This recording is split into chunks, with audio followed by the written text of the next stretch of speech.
ಶಿಕ್ಷಣ ಕ್ಷೇತ್ರದ ಭೀಷ್ಮರೆಂದೇ ಹೆಸರಾದ ಚಿಕ್ಕಬಳ್ಳಾಪುರದ ಪ್ರತಿಷ್ಠಿತ ವಿದ್ಯಾಸಂಸ್ಥೆಯಾಗಿ ಪಂಚಗಿರಿ ಬೋಧನಾ ಪ್ರೌಢಶಾಲೆಯನ್ನು ಸ್ಥಾಪಿಸಿದ CVV ರವರ ನೆನಪಿನಂಗಳದಲ್ಲಿ ಇಂದು ಆಚಾರ್ಯೋತ್ಸವ ಕಾರ್ಯಕ್ರಮ ಬಹಳ ಅದ್ದೂರಿಯಾಗಿ ನಡೆಯಿತು. ಹಳೆಯ ವಿದ್ಯಾರ್ಥಿಗಳ ಸಂಗಮದ ಸಂಭ್ರಮ ವಿಶೇಷವಾಗಿತ್ತು. ಗುರುಗಳಿಗೆ ಗುರುವಂದನಾ ಕಾರ್ಯಕ್ರಮ ಹಾಗೂ ಎಲ್ಲರ ಸಮ್ಮಿಲನ ವೈಭವೋಪೇತವಾಗಿ ನಡೆಯಿತು. ಬಂಧುಗಳೇ, ನಿಮ್ಮೆಲ್ಲರ ಪರವಾಗಿ ಇವತ್ತು ಇಷ್ಟು ಜನ ವಿದ್ಯಾರ್ಥಿಗಳು, ನಾನು 100 ಬಾರಿ ವೇದಿಕೆ ಮೇಲೆ ಹೇಳ್ತೇನೆ, ನಾನು ಎಲ್ಲೋ ಒಂದು ದಿನ ನಾವು ಎಷ್ಟೋ ಸಂಪಾದನೆ ಮಾಡಿದ್ರೆ ಖುಷಿ ಆಗೋದಿಲ್ಲ. ಯಾವುದೋ ದೇಶಕ್ಕೆ ಹೋದಾಗ ಸರ್ ನಾನು ನಿಮ್ಮ ಶಾಲೆನಲ್ಲಿ ಓದಿದ್ದು ಅಂತ ಬಂದು ನಮ್ಮನ್ನು ಮಾತಾಡ್ತಾರಲ್ಲ, ಆ ಖುಷಿ ಮುಂದೆ ಬೇರೆ ಯಾವ ಖುಷಿ. ನಮ್ಮ ಗುರುಗಳಿಗೆ ಇವತ್ತು ನಾವು ಅವರಿಗೆ ವಾಪಸ್ ಕೊಡಬೇಕು ಅನ್ನೋ ಒಂದು ದೃಷ್ಟಿನಲ್ಲಿ ಮಾಡಿರ್ತಕ್ಕಂಥ ಸಣ್ಣ ಕಾರ್ಯಕ್ರಮ ಇದು. ಈ ಸಣ್ಣ ಕಾರ್ಯಕ್ರಮ ಇಷ್ಟೊಂದು ಯಶಸ್ವಿ ಆಗಬೇಕು ಅಂತಂದ್ರೆ ಸಾಕಷ್ಟು ಜನ ಶ್ರಮ ಹಾಕಿದ್ದಾರೆ. ಕಳೆದ 2 ತಿಂಗಳಿಂದ ಸುಮಾರು ಜನ, ನಾನು 2006-07 ಅಂತ ಕಾಣುತ್ತೆ, ಎಚ್ ನರಸಿಂಹಯ್ಯನವರು, ಅವರು ಹೊಸೂರು ಅಂತ ಊರಿದೆ ಗೌರಿಬಿದನೂರು ಪಕ್ಕದಲ್ಲಿ. ಎಚ್ ನರಸಿಂಹಯ್ಯನವರು ಸರ್ ಎಲ್ರಿಗೂ ಗೊತ್ತಿದ್ದಾರೆ. ಅವರು ಒಂದು ಕಾರ್ಯಕ್ರಮಕ್ಕೆ ಕರೆದಿದ್ರು. ಆ ವೇದಿಕೆನಲ್ಲಿ ನನಗೆ ಭಾಷಣ ಮಾಡ್ಲಿಕ್ಕೆ ಕೊಟ್ಟರು. ನನ್ನ ಭಾಷಣ ಕೇಳಿದ ನಂತರ ಅವ್ರು ನನ್ನನ್ನ ಕರೆದು ಒಂದೇ ಮಾತು ಕೇಳಿದ್ದು, ಅಪ್ಪ ನೀನು ಯಾವ ಶಾಲೆಯಲ್ಲಿ ಓದಿದ್ದು, ನಿಮ್ಮ ಗುರುಗಳು ನಿನಗೆ ಒಳ್ಳೆ ಸಂಸ್ಕಾರವನ್ನ ಕೊಟ್ಟಿದ್ದಾರೆ ಅಂತ ಹೇಳಿದ್ರು. ನೋಡಿ, ಎಚ್ ನರಸಿಂಹಯ್ಯರು ಅಂತ ಒಬ್ಬ ವ್ಯಕ್ತಿ, ಇಡೀ ಜಿಲ್ಲೆಯಲ್ಲ ಇಡೀ ರಾಜ್ಯಕ್ಕೆ ಮೇರು ವ್ಯಕ್ತಿತ್ವ ಹೊಂದಿದಂತ ವ್ಯಕ್ತಿ ನನ್ನ ಗುರುಗಳನ್ನ ನನ್ನ ಮುಖಾಂತರ ಸ್ಮರಿಸ್ಕೊಂಡ್ರು ಅಂತಂದ್ರೆ ನನ್ನ ಗುರುಗಳಿಗೆ ನಾನು ಕೊಟ್ಟಂತಹ ಗುರುದಕ್ಷಿಣೆ ಅಂತ ನಾನು ಆವತ್ತು ಅನ್ಕೊಂಡೆ. ನಾನು ಏನು ಕಲ್ತಿದ್ದೀನಿ ಅನ್ನೋದು ಎಚ್ ನರಸಿಂಹಯ್ಯರು ಅಂತವ್ರು ಗುರುತಿಸಿ ನಿನ್ನ ಗುರುಗಳು ನಿನ್ಗೆ ಒಳ್ಳೆ ಶಿಕ್ಷಣ ಕೊಟ್ಟಿದ್ದಾರೆ ಅಂತ ಹೇಳಿದ್ರಲ್ವಾ, ಅದು ನನಗೆ ತೃಪ್ತಿ ಕೊಟ್ಟಂತಹ ದಿನ ಅಂತ ನಾನಂತೂ ಭಾವಿಸಿದ್ದೇನೆ. ಕೊನೆಯದಾಗಿ ಒಂದೇ ಹೇಳೋದು, ನಮ್ಮ ಗುರುಗಳಿಗೆ ಕೆಲವರಿಗೆ ಆರೋಗ್ಯ ಸರಿ ಇಲ್ಲ ಅಂದ್ರು, ಕೆಲವರು ಕೈಯಲ್ಲಿ ಆಗಲ್ಲ ಅಂದ್ರು ಸಹ ನಮ್ಮ ಒತ್ತಾಯಕ್ಕೆ ಮನದು ಮತ್ತೊಮ್ಮೆ ಅವ್ರಿಗೆ ಎಷ್ಟು ಸಾರಿ ಶಿಕ್ಷಾಸ್ತಾನ ನಮಸ್ಕಾರ ಹೇಳಿದ್ರು ತಪ್ಪಾಗಲಾರದು. ಆ ಪ್ರತಿಯೊಂದು ಗುರುಗೆ ನಿಮ್ಮೆಲ್ಲರ ಪರವಾಗಿ ತುಂಬ ಹೃದಯದ ಧನ್ಯವಾದಗಳು ಅರ್ಪಿಸಲಿಕ್ಕೆ ಪ್ರಯತ್ನ ಮಾಡ್ತಾ ಇದ್ದೀನಿ. ಈ PPHS ಅಂತಕ್ಕಂಥದ್ದು ಎಷ್ಟು ಜನಕ್ಕೆ ಬಾಳು ಕೊಟ್ಟಿದೆ. ಒಂದು TNS, ಒಂದು BYL, ಒಂದು ಉಷಾ ಮಕರಂದಮ್ ಅವರು, ಇನ್ನೊಂದು ನಾಗಮ್ಮನವರು, ಅವರು 4 ಜನಕ್ಕೆ ವಿಶೇಷವಾದಂತಹ ರೀತಿಯಲ್ಲಿ ಸತ್ಕರಿಸಬೇಕು ಅಂತ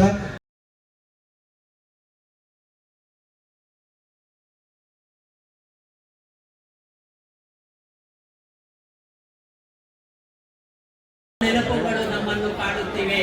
ಈ ವೇದಿಕೆ ಅತ್ಯಂತ ಪ್ರೀತಿಯ ವೇದಿಕೆ. ಈ ವೇದಿಕೆ CVV ವೇದಿಕೆ. 1989ರಲ್ಲಿ 8ನೇ ತರಗತಿ ಪ್ರಾರಂಭ ಆಗಿ 93ರಲ್ಲಿ SLC ವಿದ್ಯಾಭ್ಯಾಸ ಮಾಡಿ ಆಚೆ ಬಂದಂತ ವಿದ್ಯಾರ್ಥಿ ನಾನು. ಈ ಶಾಲೆ 1973ರಲ್ಲಿ ಪ್ರಾರಂಭವಾಗಿ ಇವತ್ತಿನವರೆಗೂ ನೀನು ಸಹಸ್ರಾರು ಜನ, ನನಗೆ ತಿಳಿದ ಮಾಹಿತಿ ಪ್ರಕಾರ 16,000ಕ್ಕೂ ಹೆಚ್ಚು ಜನ SSLCಯಲ್ಲಿ ಪರೀಕ್ಷೆಯಲ್ಲಿ ಅಭ್ಯಾಸವನ್ನ ಮಾಡಿದ್ದಾರೆ. ಮತ್ತು ಉತ್ತೀರ್ಣರಾಗಿರ್ತಕ್ಕಂಥದ್ದು 11,000 ಜನ ಉತ್ತೀರ್ಣರಾಗಿದ್ದಾರೆ. ಯಾಕಂದ್ರೆ ಈಗ 90ರ ದಶಕದ ನಂತರ ಉತ್ತೀರ್ಣ ತುಂಬಾ ಸುಲಭ, ಆದ್ರೆ 70ರ ದಶಕ, 80ರ ದಶಕ, 90ರ ದಶಕದಲ್ಲಿ ಪಾಸ್ ಆಗೋದು ಅಂದ್ರೇನೆ, SLC ಪಾಸ್ ಅಂದ್ರೇನೆ ತುಂಬಾ ದೊಡ್ಡ ವಿಷಯ ಆಗ್ತಾ ಇತ್ತು. ಆಗ ಕ್ಲಾಸಲ್ಲಿ 50 ಜನ ಇದ್ರೆ 30 ಜನ ಪಾಸ್ ಆದ್ರೆ ಅದು ದೊಡ್ಡ ವಿಚಾರ. ಅದು ಹಾಗೆ ಚಿಕ್ಕಬಳ್ಳಾಪುರ ಭಾಗದಲ್ಲಿ CV ವೆಂಕಟರಾಯಪ್ಪನವರ ಕನಸು ಏನು, ಆ ವಿದ್ಯಾರ್ಜನೆಯನ್ನ ಕೊಡಬೇಕು, ಈ ಹಳ್ಳಿಗಾಡಿನ ಮಕ್ಕಳು ಎಲ್ಲರೂ ಸಹ ವಿದ್ಯಾವಂತರಾಗಿ ಸಮಾಜದಲ್ಲಿ ಒಳ್ಳೆ ರೀತಿಯಲ್ಲಿ ಬೆಳಿಬೇಕು ಅಂತ ಅವ್ರು ಏನ್ ಕನಸು ಕಂಡಿದ್ರು ಅದು ಇವತ್ತು ಸಾಕಾರ ಆಗಿದೆ. ಆದ್ರೆ ಇವತ್ತು ವಿಶೇಷವಾಗಿ ನಾವು ಹಳೆಯ ವಿದ್ಯಾರ್ಥಿಗಳು ಎಲ್ಲರೂ ಸಹ ಸೇರಿ ಕಳೆದ 2 ತಿಂಗಳಿಂದ ಸತತವಾಗಿ ಒಂದು ಪ್ರಯತ್ನ ಮತ್ತು ಸತತವಾಗಿ ಸಭೆಗಳನ್ನ ಸೇರಿ ಇವತ್ತು ಆ ದಶಕದಲ್ಲಿ ಯಾರು ಇಲ್ಲಿ ವಿದ್ಯಾರ್ಥಿಗಳಿಗೆ ಬೋಧನೆಯನ್ನ ಮಾಡಿದ್ರು, ಶಿಕ್ಷಕರಾಗಿ ಕಾರ್ಯನಿರ್ವಹಿಸಿದ್ರು, ಆ ಶಿಕ್ಷಕರು ಎಲ್ಲರನ್ನೂ ಸಹ ಅವರ ಮನೆಗೆ ಹೋಗಿ ಕರೆದುಕೊಂಡು ಬಂದು ಇವತ್ತು ಅವರಿಗೆ ತಕ್ಕ ಮಟ್ಟದಲ್ಲಿ ಒಂದು ಆಚಾರ್ಯೋತ್ತಮ ಪ್ರಶಸ್ತಿ ಅಂತ ಅವರಿಗೆ ನೀಡಿ ಗೌರವಿಸ್ತಕ್ಕಂಥ ಕೆಲಸವನ್ನ ಹಳೆಯ ವಿದ್ಯಾರ್ಥಿಗಳು ಎಲ್ಲರೂ ಸಹ ಸೇರಿ ಮಾಡ್ತಾ ಇದೀವಿ. ನಮಗೆ ತುಂಬಾ ಸಂತೋಷ ಆಗಿದ್ದು ಏನು ಅಂತಂದ್ರೆ ಪ್ರತಿಕ್ರಿಯೆ, ಇವತ್ತೇನು ವಿದ್ಯಾರ್ಥಿಗಳು ಹಳೆಯ ವಿದ್ಯಾರ್ಥಿಗಳು ಪ್ರತಿಕ್ರಿಯೆ ಕೊಟ್ಟಿದ್ದಾರೆ, ಇದು ನಿಜವಾಗ್ಲೂ ಸಹ ತುಂಬಾ ಸಂತೋಷ ಆಗಿದೆ. ನಾವೆಲ್ಲ ಒಂದ್ ಕಡೆ ಇಷ್ಟು ಜನ ಬರ್ತಾರೆ ಅಂತ ಸ್ವಲ್ಪ ನಮಗೆ ಅನುಮಾನ ಇತ್ತು. ಆದ್ರೆ ಇವತ್ತು ಬೆಳಗ್ಗೆ ನೋಡಿದಾಗ ನಿಜವಾಗ್ಲೂ ಸಹ ಆ ಪಟ್ಟಂತ ಶ್ರಮ, ವಿಶೇಷವಾಗಿ ಒಂದು 15-20 ಜನ, ನಾನು 1 ತಿಂಗಳಿಂದ ಸತತವಾಗಿ ನನ್ನ ಜೊತೆ ಶ್ರಮ ಹಾಕಿರ್ತಕ್ಕಂತಹ ಎಲ್ಲ ಹಳೆ ವಿದ್ಯಾರ್ಥಿಗಳಿಗೆ, ಅದರಲ್ಲೂ ವಿಶೇಷವಾಗಿ ಇವತ್ತು ಹಳೆ ವಿದ್ಯಾರ್ಥಿಗಳೆಲ್ಲರೂ ಸೇರಿ ಇವತ್ತು 3 ಲಕ್ಷಕ್ಕೂ ಹೆಚ್ಚು ಹಣವನ್ನ ಶೇಖರಣೆ ಮಾಡಿ, ಆ ಹಣದಿಂದ ಶಾಲೆಯಲ್ಲಿ ಏನು ಉಪಯೋಗಕ್ಕೆ ಆಗ್ತದೋ ಅದನ್ನ ಮುಂದಿನ ದಿನಗಳಲ್ಲಿ ನಿರ್ಧಾರ ಮಾಡಬೇಕು ಅನ್ನೋದನ್ನು ಸಹ ಆಗಿದೆ.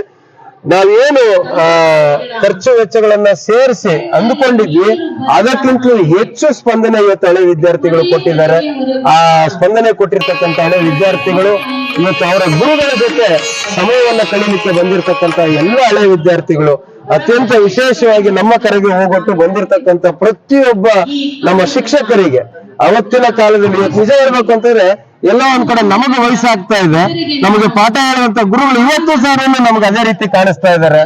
ಅವರ ವಿಶೇಷವಾಗಿ ಯಾರು ನಮ್ಗೆ ಹೆಚ್ಚು ಹೊಡೆದಿದ್ರು ಅವರನ್ನ ನಾವು ಸದಾಕಾಲ ನೆನಪಿನಲ್ಲಿ ಇಟ್ಕೊತೀವಿ ಅಂತ ಪ್ರತಿಯೊಬ್ಬ ಗುರುವಿಗೂ ಸಹ ಎಲ್ಲ ಹಳೆ ವಿದ್ಯಾರ್ಥಿಗಳ ವತಿಯಿಂದ ತುಂಬ ಹೃದಯದ ಧನ್ಯವಾದಗಳು ಅರ್ಪಿಸ್ತೇನೆ.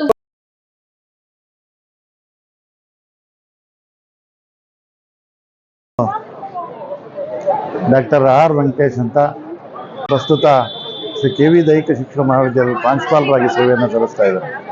ಇಲ್ಲಿ 1983-84ರಲ್ಲಿ SSLC ಪಾಸ್ಔಟ್ ಸ್ಟೂಡೆಂಟ್ ಆಗಿ ನಾನು ಇಲ್ಲೇ ವಿದ್ಯಾಭ್ಯಾಸವನ್ನು ಮಾಡಿ ಇಲ್ಲಿ ಇದ್ದಂತಹ ನುರಿತ ಎಲ್ಲ ಉಪಾಧ್ಯಾಯರುಗಳು ಕೂಡ ಅವರ ಸಹಕಾರದಿಂದ, ಸೇವಾ ಮನೋಭಾವನೆಯಿಂದ ನಾವು ಇಂದು ಈ ಉನ್ನತ ಸ್ಥಾನಕ್ಕೆ ತಲುಪಿದ್ದೇವೆ.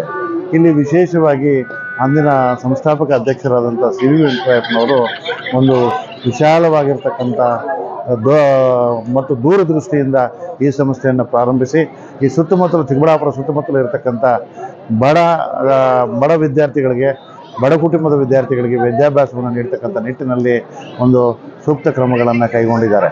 ಅದೇ ಅಲ್ಲದೆ ಅವರ ದೂರದೃಷ್ಟಿಯಿಂದ ಈ ಸಂಸ್ಥೆ ಇಷ್ಟೊಂದು ಉನ್ನತ ಮಟ್ಟಕ್ಕೆ ಬೆಳೆದು ಅತ್ಯಂತ ಉತ್ತಮ ಸಂಸ್ಥೆ ಎಂಬ ಹೆಗ್ಗಳಿಕೆಗೂ ಕೂಡ ಪಾತ್ರವಾಗಿದೆ. ಈ ಸಂಸ್ಥೆಯಲ್ಲಿ ಕರ್ತವ್ಯವನ್ನು ನಿರ್ವಹಿಸಿದಂಥ ಎಲ್ಲ ಉಪನ್ಯಾಸಕರುಗಳು ಮತ್ತು ಉಪಾಧ್ಯಾಯ ವೃಂದದವರು ರಾಜ್ಯ ಮತ್ತು ರಾಷ್ಟ್ರಮಟ್ಟದ ಪ್ರಶಸ್ತಿಗಳನ್ನು ಕೂಡ ತಮ್ಮದಾಗಿಸಿಕೊಂಡಿದ್ದಾರೆ. ಸೊ ಈ ಸಂಸ್ಥೆಯಲ್ಲಿ ನಮ್ಮ ಸಂಸ್ಥೆಯ ಅಧ್ಯಕ್ಷರಾಗಿರ್ತಕ್ಕಂಥ KV ನವೀನ್ ಕಿರಣ್ ಅವರು ಕೂಡ ಇದೇ ಸಂಸ್ಥೆಯಲ್ಲಿ ಓದಿ, ನಾನು ಕೊನೆ ಬೆಂಚ್ ಸ್ಟೂಡೆಂಟ್ ಅಪ್ಪ, ನಾನು ಕೊನೆಯಲ್ಲೇ ಇರ್ತೀನಿ ಅಂತೇಳಿ ಅವರು ಎಲ್ಲ ವಿದ್ಯಾರ್ಥಿಗಳ ಜೊತೆ ಎಂಜಾಯ್ ಮಾಡ್ತಾ ಇದ್ದಾರೆ, ತುಂಬ ಖುಷಿ ಪಡ್ತಾ ಇದ್ದಾರೆ. ಇದು ಒಂದು ವಿಶೇಷವಾಗಿ ಕಾಣಿಸಿರ್ತಕ್ಕಂಥ ವಿಚಾರ ಅಂತ ನನ್ನ ಭಾವನೆ. ಸೊ ಹೀಗೆ ಈ ಒಂದು ಕಾರ್ಯಕ್ರಮಗಳನ್ನು ಮಾಡ್ತಾ ಬಂದರೆ ವಿದ್ಯಾರ್ಥಿಗಳು ಮತ್ತು ಉಪಾಧ್ಯಾಯರ ಸಂಪರ್ಕ ಅಂತಕ್ಕಂಥದ್ದು ಹೆಚ್ಚಾಗ್ತದೆ. ಆ ಸಮಸ್ಯೆನೂ ಕೂಡ ಇನ್ನೂ ಉನ್ನತ ಮಟ್ಟಕ್ಕೆ ಏರುವಲ್ಲಿ ಅತ್ಯಂತ ಯಶಸ್ವಿ ಆಗ್ತದೆ ಅಂತ ನನ್ನ ಭಾವನೆ.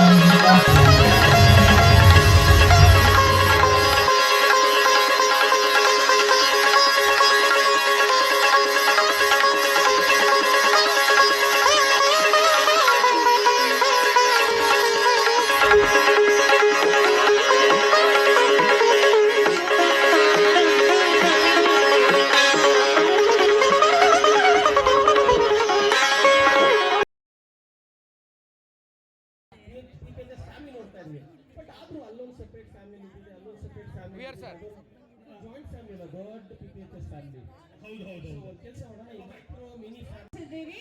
ಭಾವದ ದೀಪದ ಬೆಳಗಿಸಿ ವೇದಿಕೆ ಭವನಕ್ಕೆ ನಾದ ತುಂಬಿ ಮನದೊಳಗೆ ಭಾವನೆಗೆ ಹಾರಿ ತರಿದು ಪ್ರಸ್ತಾವಿಕ ನುಡಿಗಳಲ್ಲಿ ಸರಸದ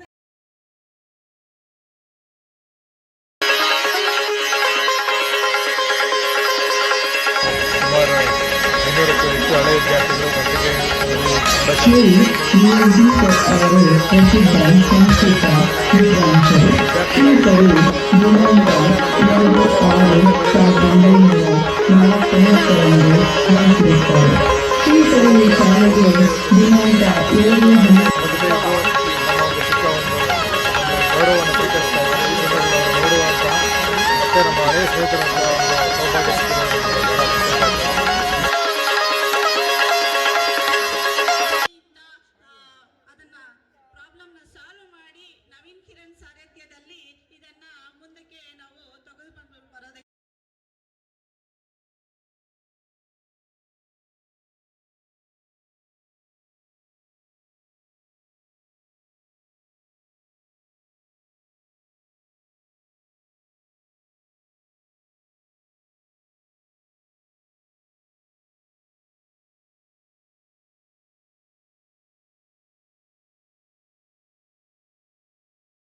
you.